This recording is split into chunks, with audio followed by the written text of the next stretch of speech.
भगवान श्री राम जी की कथा, जिसे रामायण के नाम से जाना जाता है, भारतीय संस्कृति और साहित्य का एक अमूल्य हिस्सा है। यह कथा धर्म, मर्यादा, त्याग, प्रेम और कर्तव्यनिष्ठा का प्रतीक है।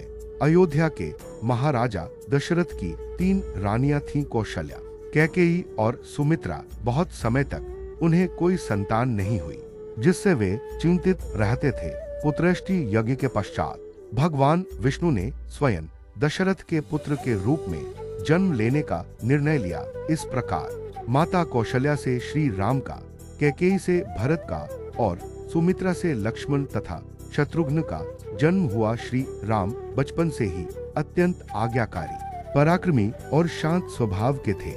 जब राम और लक्ष्मण युवा हुए तो महर्षि विश्वामित्र उन्हें अपने साथ ले गए ताकि वे राक्षसों का संहार कर सके और यज्ञों की रक्षा कर सके। इस दौरान राम ने तारका, सुबाहु जैसे राक्षसों का वध किया और अहिल्या का उद्धार किया। विश्वामित्र उन्हें मिथिला ले गए, जहां राजा जनक की पुत्री सीता का स्वयंवर आयोजित था।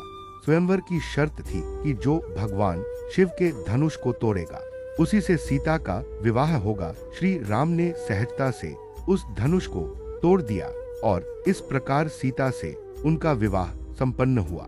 राम के राज्याभिषेक की तैयारियां चल रही थीं।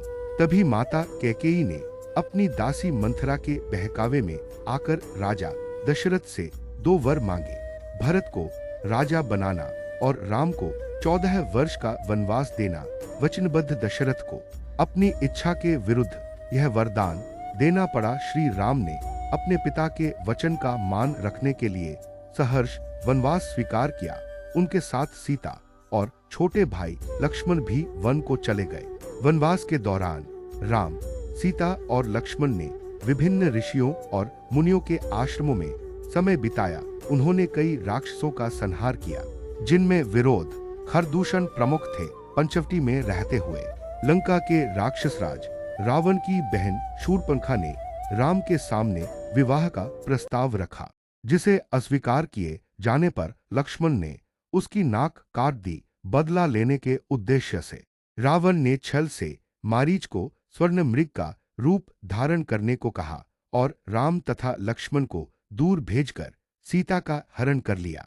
सीता हरण के बाद राम और लक्ष्मण शोक में डूब गए। सीता की खोज में भटकते हुए वे हनुमान जी से मिले, जो भगवान शिव के अवतार और पवनपुत्र थे।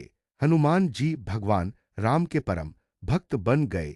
हनुमान जी ने विशाल समुद्र लांघकर लंका पहुंचे, जहां उन्होंने सीता माता का पता लगाया और उन्हें राम की अंगूठी भेंट की, जिससे सीता को यह विश्वास हो गया कि राम उन्हें बचाने आ रहे हैं।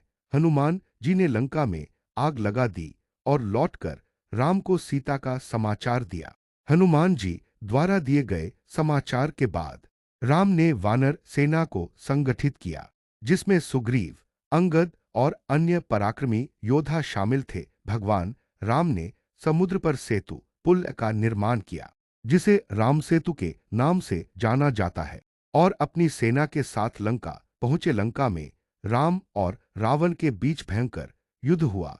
इस युद्ध में कुंभकर्ण और मेघनाद जैसे वीर राक्षस मारे गए। अंततः भगवान श्री राम ने रावण का वध कर धर्म की स्थापना की और लंका का राज्य रावण के छोटे भाई विभीषण को सौंप दिया, जो धर्मप्रायर थे।